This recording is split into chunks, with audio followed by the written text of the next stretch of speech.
하나님의 말씀 봉독하겠습니다. 이사야 7장 14절로 17절까지입니다. 이사야서 7장 14절에서 17절까지 우리 함께 봉독합니다. 시작.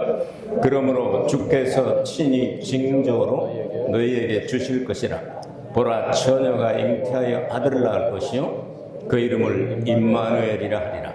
그가 악을 버리며 선을 택할 줄 알 때에 미쳐 버터와 꿀을 먹을 것이다.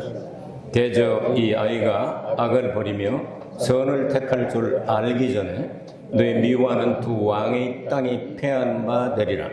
여호와께서 에브라임이 유다를 떠날 때부터 당하여 보지 못한 날을 너와 네 백성과 네 아비 집에 임하게 하시리니 곧 아수르 왕의 오는 날이니라. 아멘. 임마누엘은 누구의 이름인가 하는 제목으로 오늘 이사야 7장 말씀 전체를 강해하도록 하겠습니다. 여러분, 임마누엘 하면 누구의 이름이 갑자기 떠오르야 됩니까? 예수님의 이름이 떠오르죠. 근데 우리가 신약성경에서 예수 하는 이름이 구약성경에도 있었습니다. 예수 하면 떠오르는 게 누구죠? 여호수아가 예수하고 똑같은 말입니다. 발음이 히브리 말이냐 아니면 헬라 말이냐 이것만 다른 거지. 그래서 여호수아가 있었고 또 예수가 있었던 것처럼 임마누엘이라고 하는 이름은 원래 예수님 이름이 아니었습니다. 그 내용을 설명하면서 여러분들에게 제가 질문하고 싶은 것은 임마누엘이라는 뜻을 여러분 아시죠? 하나님이 우리와 함께 하신다. 여러분, 임마누엘 하시길 바랍니까? 네, 하나님이 우리와 함께 하시길 바랍니까? 지금 어떻게 하면 하나님이 우리와 함께 하실까에 대해서 말씀을 드리도록 하겠습니다. 오늘 성경 본문의 앞쪽에 보면 10절에서 13절까지 하나님께서 아주 자비롭게도 은혜를 주시기 위해서 왕이 좋은 왕은 아니었지만 아하스라고 하는 왕에게 은혜를 베풀으셔가지고 나에게 한 가지 사인을 구하라, 징조를 구하라. 그러면 네가 높은 데서 기도하든지 낮은 데서 기도하든지, 그러니까 언제 어디서 어떤 방법으로 기도해도 내가 딱 사인을 주겠다. 그게 가능한 분은 하나님밖에 안 계시잖아요. 언제 어디서나 높은 데나 낮은 데나 어디서 하더라도 내가 너에게 원하는 사인을 주겠다. 양털이 마르다 그러면 마르게 해주겠다. 그 다음에 양털만 젖으라 그러면 그렇게 해주겠다. 그런 식으로 하나님께서 은혜를 베풀어 주셨어요. 그랬더니 이 은혜를 거절합니다. 아하스 왕이. 아하스 왕은 유다 왕이죠. 아하스 왕이 딱 은혜를 거절하고 기름 부어서 왕을 세웠으면 왕은 접니다. 제가 알아서 할 테니까 끼어들지 마세요. 이런 식이죠. 어떻게 보면 징조를 구하라 그랬더니 하나님 바쁘신데 내가 뭘 하나님 그렇게 괴롭히면서 이렇게 내까지 징조를 구해가지고 하나님을 어렵게 만드나. 대답은 그렇게 했습니다. 이사야에게. 어떻게 보면 그 말만 보면 굉장히 겸손한 것처럼 보여요. 내가 뭘 하나님 앞에 징조를 구하냐고. 어떻게 보면 내가 다 믿음으로 다 그냥 순종하는 것처럼 이렇게 보이지만 내면적으로는요. 왕으로 세워놓고서 뭘 이것저것 자꾸 구하라고 그래. 정치는 나한테 맡기지. 하나님이 뭐 와서 정치할 것도 아니고 나한테 맡기면 돼. 다른 말하면 간섭하지 말라는 거예요. 쉽게 말하면 겉으로는 겸손하게 보이는데 속으로는 진짜 교만한 거예요. 하나님이 기도 안 하는 거예요. 여러분 어떠세요? 하나님께서 기도하면 응답 주시겠다고 하는데 하나님 사업이든지 애자식 문제든지 이 세상 문제는 그거 복잡한데 하나님 그 피곤하시게 뭘 그렇게 제 것까지 다 얘기를 하십니까? 제가 알아서 할 테니까 그냥 빠지세요. 이거 똑같아요. 하나님께 우리가 이 일 시키신다고 주가 이 일을 하시네 찬양 불렀죠? 주님께 우리가 기도할 때 주님은 우리의 간섭하시는 일을 시작하시는 거예요. 하나님 피곤할까봐 여러분 기도하지 않는 그런 어리석음을 범하지 않게 되길 바랍니다. 하나님 그 피곤한 분이 아니에요. 걸어가도 피곤하고 달려가도 곤비하지만 여호와를 앙망하는 자는 새 힘을 얻으리라 그렇게 말씀을 하셨어요. 하나님은 졸지도 않냐고 주무시도 않아요. 피곤을 몰라요. 그런 일이 있다면 사복음서에 이럴 때 예수께서 곧불과 감기를 걸리사 한 3일 쉬신 후에 이런 말씀이 나온다든지 할 거 아니겠어요? 그 말씀이 일치 없잖아요. 여러분 하나님 앞에 겸손하게 기도하고 구하면 여러분이 기도하지 아니한 것까지도 응답을 주실 줄로 믿습니다. 여러분 아시다시피 지나간 한 주간 동안 제가 병원에 있다가 나왔습니다. 수술도 하고 이제 봉합해서 그거 뜯고 해야 되는데요. 제가 가진 병이 불가다 증후군이라고 그랬어요. 세계에 별로 없는 이 진귀한 심장의 병입니다.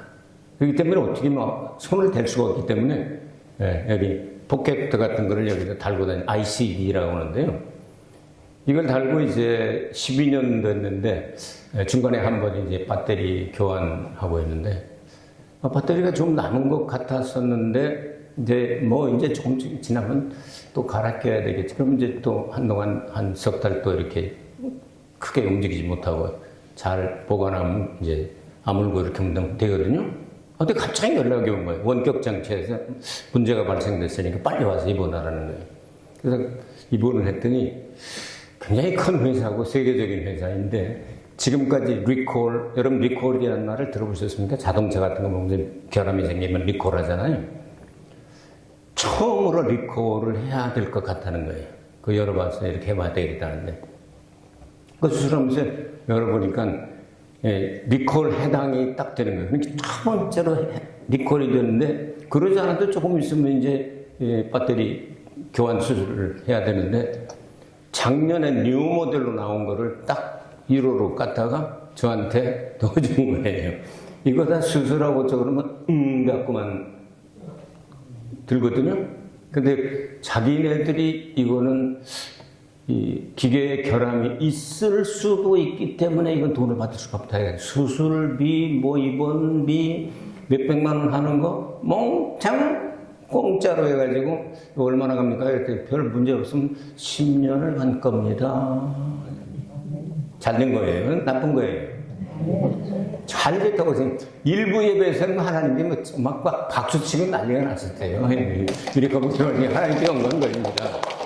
그러니까 수술하러 갔으니까 큰일 난 것처럼 해서 걱정들 하셨을 텐데 걱정이 아니라 오히려 돈을 엄청 벌고 나가는 거 아니에요?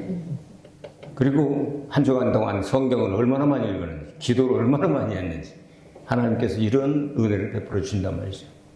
그래서 우리가 기도하지 않는 것까지도 기도하는 사람은 기도 줄을 잡으면요.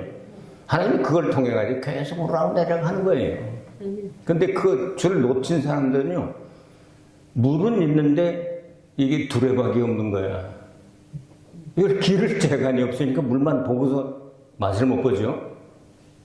여러분 아하스 같은 왕이 되지 말고 아주 친절하시게 이사야 선지자를 통해서 하나님께 높은 데서 구하든지 낮은 데서 구하든지 무엇든지 구하라. 그럼 응답 사인을 주겠다. 이렇게 했는데도 뭘 바쁘신데 뭘 그러십니까? 간섭하지 마시고 내가 할 일 내가 할 테니까 알아서 할 테니까 가만히 계셔. 이런 식으로 대답을 했다는 거예요. 그 13절 말씀을 읽어보면요. 이사야를 통해서 하나님이 너무 마음이 아픈 거예요. 괴로운 거예요. 저거 좀 기도 좀 하고 말이야. 무릎 좀 꿇고 그러면 될 텐데 안 하고 끝까지 버텨내죠. 이러다가도 하나님께서 이스라엘 백성들 가운데 특별히 남쪽 유다 왕국 이 나라를 너무너무 사랑하셔가지고 14절부터 임마누엘의 징조를 보여주겠다고 하나님이 그냥 급하셔가지고 너무 기도 안 하니까 야야야야 차라 내가 보라 처녀가 잉태하여 아들을 낳으니 그 이름을 임마누엘이 하리라. 그렇게 말씀을 했어요. 여기 처녀라고 하는 단어를 알마라고 하는 단어인데요. 이것은 애를 낳을 수 있는 젊은 여자를 말합니다. 그러니까 결혼을 했든지 안 했든지 상관없이 사용할 수 있는 단어입니다. 그럼 히브리 단어에 동정녀라는 단어가 따로 있습니다. 베툴라라고는 단어가 있습니다. 그럼 여기서 베툴라가 그러니까 처녀가 잉태하여 아들을 낳으리니 이렇게 했으면 오늘 성경 문맥이 맞지 않습니다. 자, 이 문제를 어떻게 해결해야 될까요? 오늘 성경에 보니까 젊은 여성이 아들을 낳게 될 것인데 그것이 징조가 되는데 그 아들이 자라서 아기가 나와서 남자아이를 낳게 될 것이다. 그 이름을 임마누엘이라고 네가 부르게 될 거야. 근데 그 아이가 선이냐 악이냐를 분간하기 전에 치즈나 버터 같은 거, 딱딱한 우유 이런 거나 꿀을 먹고 이렇게 어린아이였을 때, 그게 베이비였을 때 그때 내가 뭘 하느냐 하면 오늘 성경에 말씀이 나오죠. 아수르라고 하는 단어가 나오죠. 에브라임이라는 단어가 나오고 에브라임은 이스라엘 남북쪽으로 왕국이 갈라지게 되죠. 유다로부터 떠난 이후로 하는 단어가 오늘 14절에 15절, 17절에 나오죠. 자, 이게 뭐냐면요. 이스라엘 왕국이 하나가 되었었는데 사울, 다윗, 솔로몬 그리고 르호보암 때 나라가 갈라지죠. 북쪽으로 10지파가 다 가버리고 남쪽으로 마지막으로 2개만 남습니다. 자, 그 갈라진 이래로 한 번도 없었던 전쟁의 날, 그거를 보여주게 되는데 아수르라고 하는 거대한 제국이 있었는데요. 그 나라가 갑자기 쳐내려가서 너희들을 괴롭히는 두 나라를 쓸어버리겠다 하는 약속이에요. 그럼 그 나라가 어느 나라냐면 북쪽의 왕 이름이 베가라는 사람이고요. 아람이라는 나라, 지금 다메섹 같은 시리아 쪽에 있는 그 아람 왕 이름이 르신이라고 하는 사람이 있었어요. 이 두 사람이 늘 연합해가지고 남쪽에 있는 유다 왕국을, 여기 솔로몬 성전 저쪽에 있잖아. 그거 빼서 북쪽에서 남쪽을 참 호시탐탐 노리는 것처럼 그런 식으로 계속해서 아주 걱정근심을 하고 있었어요. 근데 아하스는 하나님께 기도하지 않냐고 다른 나라 그냥 아수르나 이런 데하고 자꾸 붙으려고 그러니까 하나님께서 속상하셔가지고 내가 징조를 보여줄 텐데 말이야. 네가 그렇게 하고는 그 두 나라가 너희들을 괴롭히게 되는데 그거 내가 한 징조를 보여주게 되는데 아들을 낳게 된다. 누군가 아들을 낳게 된다. 근데 그 아들이 성장하기 전에 그 두 나라 너희들을 괴롭히는 두 나라를 내가 쓸어버려 주겠다. 이런 내용이에요. 그러면 이사야 유일하게 성경 가운데 부부 선지자가 나오죠. 이사야와 이사야의 아내가 둘 다 선지자였습니다. 그 둘 다 선지자인데 첫째 아들로 이 사인을 주셨습니다. 그러니까 징조를 주셨는데 첫째 아들 이름이 스알야숲입니다. 어떤 전쟁이 일어나고 어떤 어려운 일들이 일어나도 하나님이 남겨둔 사람들은 반드시 돌아온다는 뜻이에요. 스알야숲하고 부를 때마다 무슨 일이 있어서 어쨌든 나라가 망하고 끌려가고 포로가 되고 무슨 어려운 일들을 당해도 하나님이 반드시 남은 자를 돌아오게 하신다 하는 그런 내용 사인을 주셨어요. 다음에 사인을 구하라고 그러니까 아하스가 사인을 구하지 않는데 두 번째 사인으로 또다시 처녀가 잉태한 아들을 낳으리니 알마가 잉태한 아들을 낳으리니 그러니까 젊은 여성이 아들을 낳으리니 임마누엘이라고 이름을 갖게 될 것이다. 그리고 이제 이사야와 아내가 동침을 한 아이가 나왔어요. 아이가 나올 때 하나님께서 이름을 붙일 때 마헬살랄 하스바스. 좀 우리 발음은 좀 길잖아요. 마헬살랄 하스바스. 뭐냐면 이건 약탈, 노략이 빠르다. 전쟁이 빨리 말아가서 막 다 약탈해 갈 것이다 하는 그때. 그러니까 아들 이름을 부를 때마다 우리는 아들 이름을 부르고 그럴 때 우리 이름 짧잖아요. 강원아, 뭐 누구야, 이렇게 누구야, 임장로님 이름, 임장로야 한다든지 이런 식으로 짧게 이렇게 부르잖아요. 아이고 미경아 어쩜 그렇게 아름다운 거울처럼 이쁘냐 이렇게 이름을 부르면 그냥 이렇게 나오는 거예요. 근데 마헬살날 하스바스, 이게 약탈이 아주 빠르게 올 것이다 하는 내용이에요. 그렇게 이름을 붙였어요. 붙이면서 그게 부르고 애가 치즈하고 버터 정도 먹고 그 다음에 딱딱한 건 그 별로 못 먹고 꿀 먹고 이러고 하는데 전쟁이 일어난 거예요. 그 전쟁이 일어났는데 저 북쪽에 있는 아수르 제국에서 와가지고 이 유다 왕국보다 그 북쪽에 있는 북이스라엘과 아람이라고 하는 나라가 늘 유다를 괴롭히고 있는데 유다를 괴롭히는 두 나라를 그냥 싹 쓸어버리게 된 거예요. 그걸 보더니 부부가 어떻게 할게요? 맞다, 하나님이 징조를 주신다고 하더니 아들을 낳아서 얘가 크기 전에 그런 일이 두 나라를 쓸어버린다고 하더니 쓸어버렸잖아. 맞네, 맞아, 맞지? 그거야, 그거. 하나님이 우리와 함께 계셔.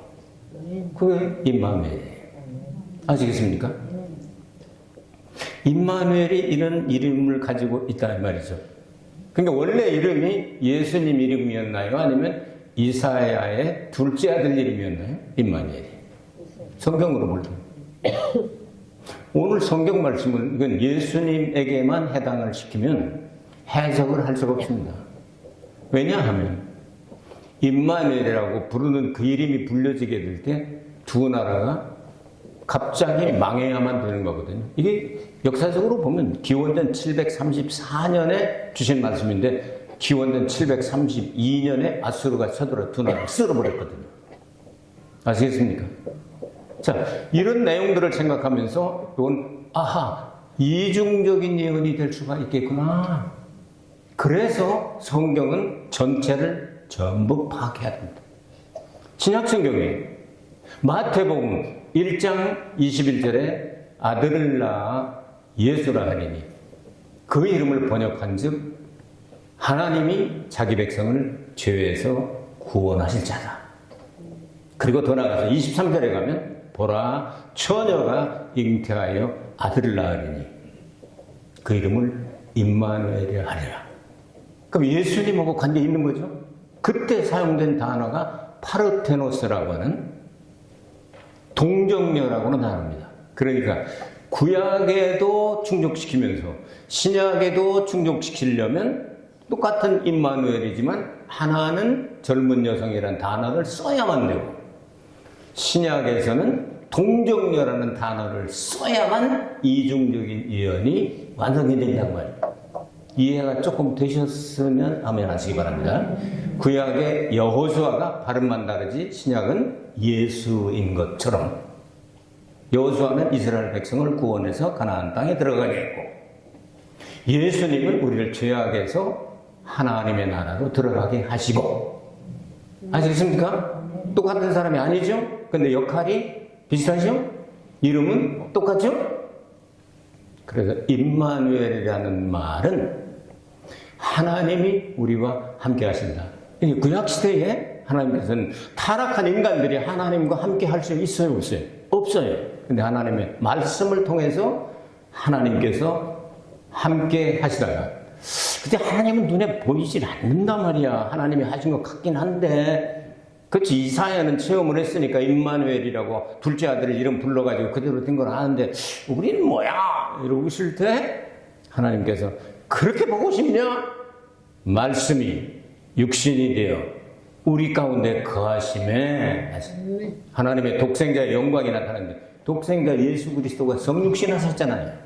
그러니까 안 보이는 하나님이 눈으로 볼 수 있는 하나님을 해서 우리와 함께 계시니까 예수님을 가리켜서 임마누엘이라 하리라. 아멘이십니까? 이런 내용이에요. 그러니까 구약성경과 신약성경을 잘 대조를 하고 알게 되면 하나님 말씀하신 내용은 절대로 틀림이 없습니다. 성육신 하셔서 우리 가운데 한 번 거하신 적이 있다고 성경은 기록을 하죠. 그러시다가 예수님은 정확하게 구약에 예언된 대로 구약에 예언된 대로만 역사하십니다. 그대로. 그래서 엘리 엘리 라마 사박다니 왜 그렇게 불렀을까요? 다른 이유 없어요. 시편 22편 1절에 엘리 엘리 라마 사박다니가 나와요. 그 말씀을 인용하시는 거예요. 그대로. 어린 양, 하나님의 어린 양으로 돌아가시는 6월절 어린 양, 그것도 날짜까지 딱 맞춰 수요일 날 오후 3시에 운명하시게 됩니다. 아시겠습니까? 성경 다 기록이 나와요. 얼마든지 여러분에게 증명해 드릴 수가 있습니다. 여러분이 알기를 원한다면. 제가 뭐 설교하는 게 여러분 다 아시잖아요. 자, 딱 맞춰서 그렇게 하시다가 예수님께서 십자가에 달려서 피를 어떻게 하셨죠? 흘리시고 죽으셨죠? 자, 피를 흘리면 제단에서, 십자가 제단에서 피를 흘렸습니다. 그럼 말씀과 믿음의 그릇이 없으면 그 흘린 피를 담아서 성소와 지성소, 지성소는 1년에 한 번입니다. 성소는 매일. 이것을 담아가지고 갈 수 있나요, 없나요? 제단에서 피를 흘렸단 말이에요. 근데 그릇이 없으면 담아서 갈 수 있어요, 없어요? 없지요. 말씀과 믿음의 그릇을 가지고 딱 담아서 가면 설주와 문, 인방, 이런 곳으로 상징이 되는 그 문에다가 뿌린단 말이에요. 성소에 매일 뿌리고, 지성소에 대제사장이 한 번 들어가서 1년에 한 번 7월 10일 날 뿌리고, 히브리서 9장 22절에 보면 피 흘림이 없은즉 사함도 없다. 그 흘린다 하는 말이 영어 shedding입니다. 그러니까 without shedding 하면 there is no forgiveness. 거기에는 용서도 없다. 그런데 히브리서 12장 24절에 보면 예수께서 아벨보다 더 귀중한 피를 흘리신 것을 우리의 마음에다가 뿌리셨다 하는 단어가 나옵니다. 여기는 shedding, 흘린다가 아니고 뿌린다는 스프링클러 여러분 보신 분 계세요? 잔디밭에 물 주는 거 축축축축축축 하는 거. 이렇게 뿌려질 때 우리의 심령에 적셔져서 믿음과 말씀의 그릇으로 예수님을 영접할 때 우리가 속죄함을 받고 구원에 이르게 되는 것이다. 그것 때문에 임마누엘 되신 거예요, 예수님께서. 할렐루야. 예수님 임마누엘 되셨어요. 성경은 하나님이 여기까지 도우셨다는 단어가 있어요. 뭐죠? 에벤 에셀. 그럼 지금 현재는 우리와 함께 계시니까 임마누엘. 앞으로는 하나님께서 우리가 어디를 가든지 하나님의 산에는 언제나 준비가 있으니까 여호와 이레.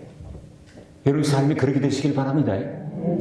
여기까지 하나님이 도우시고 지금도 함께 계시며 앞으로 필요한 것들을 준비해 주신 하나님.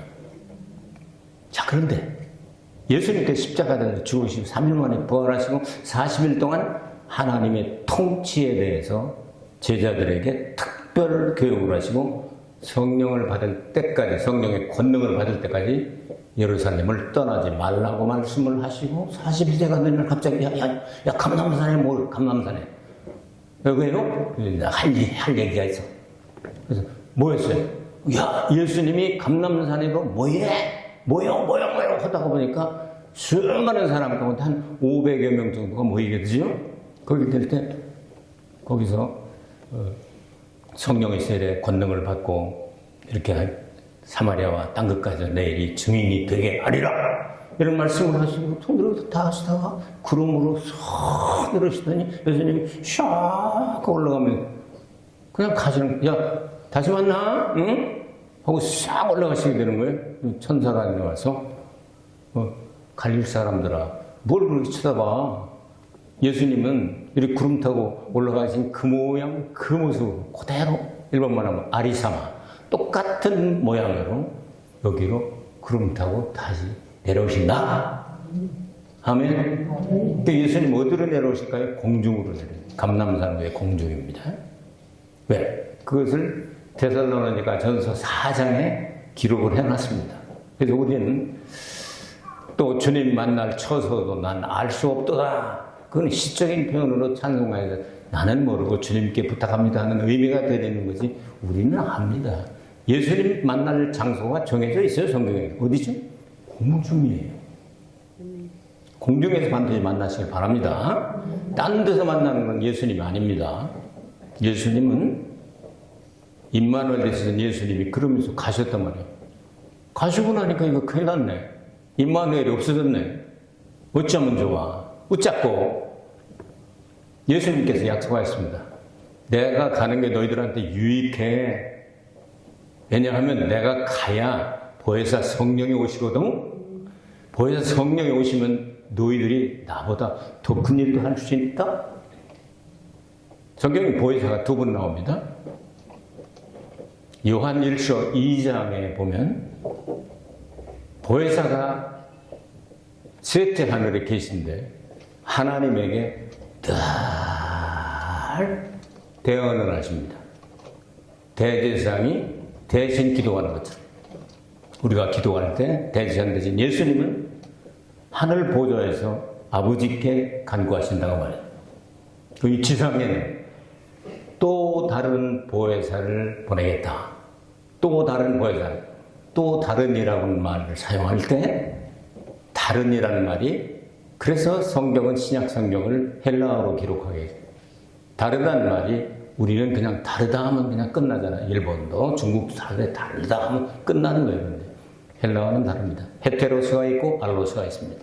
그럼 질적으로 모든 것들이 똑같은데 다르다 할 때는 알로스라는 말을 씁니다. 그리고 헤테로스는 질적으로 이 종하고 이 마이크는 완전히 다른 거죠. 이럴 때 헤테로스라는 단어를 사용하는데 또 다른 보혜사를 보내겠다는 때는 예수님과 똑같지만 영이신 성령을 보혜사로 보내시겠다. 할렐루야. 눈에 보이지 않지만 보혜사는 곁에 서서 누가 부르기만 하면 대답하고 도와주는 분을 보혜사예요. 알로스, 파라클레토스. 파라클레토스는 곁에서 부르기만 하면 대기하고 있다고는 여러분 급한 일 있으면 119를 부르죠? 그럼 어떻게 하죠? 119 부르면 그냥 오잖아요. 바로 오잖아요. 그렇게 예수님이 보내신 성령님은 여러분 곁에서 불러주기를 바라시는 분이다. 그게 파라클레토스. 그러니까 곁에서 클레오라는 말은 이 콜이란 뜻이에요.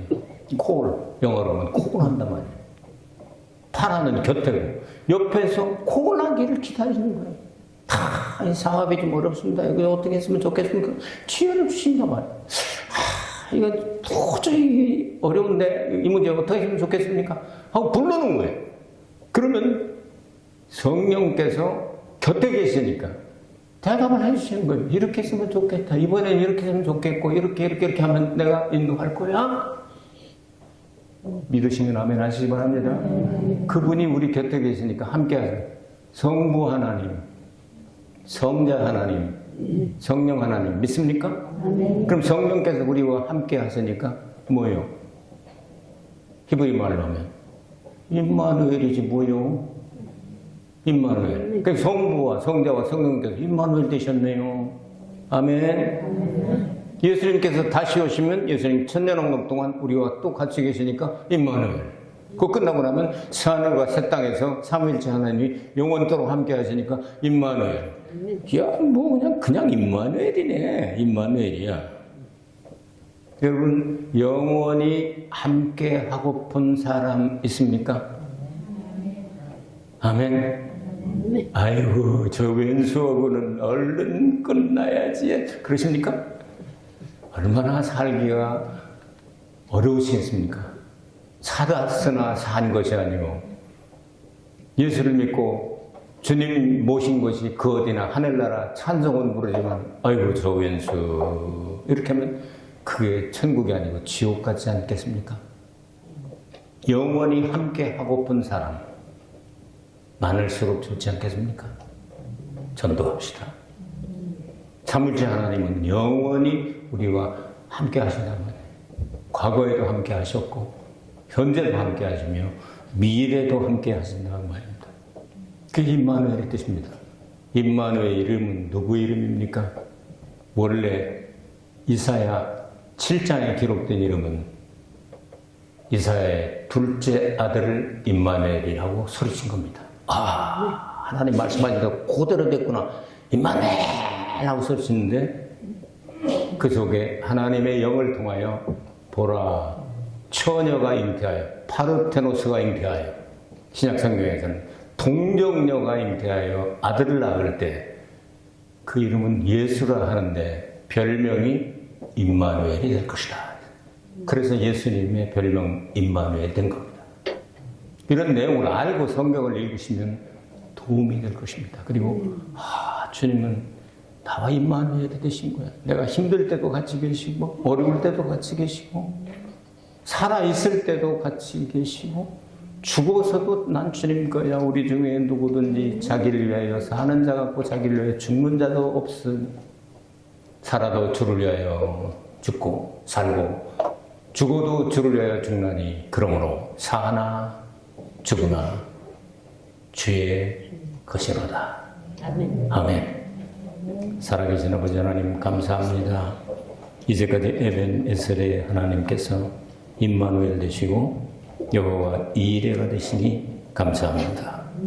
지금부터 영원까지 지금 여기서 영원히 함께하고픈 삼위일체 하나님 사모합니다. 같이 계심을 믿습니다. 늘 옳은 길로 인도해 주시니 감사합니다. 육신의 생명 한정되어 사오나 영의 생명, 부활의 생명 영원하오니 그 나라 사모하며 날마다 나아가게 하옵소서. 예수 그리스도의 이름으로 기도하옵나이다. 아멘.